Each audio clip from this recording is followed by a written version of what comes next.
Rrugët për në fshatrat e Malësisë së Sharrit janë të papastruara. Rreshtet e Borës vështirësuan qarkullimin me makinë nga Shipkovica e lartë. Banorët thonë se nuk është hedhur as krip e as rër. A nuk e shajni, a qëra jeni? S'kom pa unë kur qa.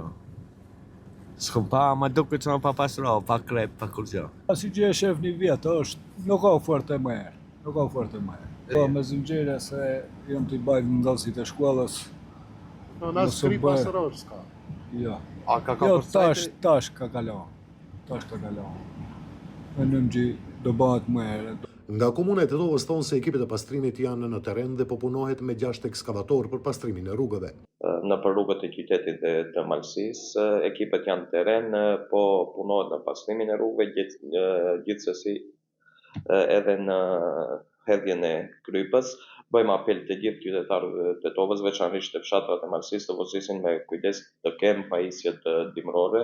Ndryshe nga rrugët e fshatrave të Malësisë së Sharrit, në qytet rrugët janë të pastruara, njëjtë sikurse edhe rruga për në Kodër të Diellit.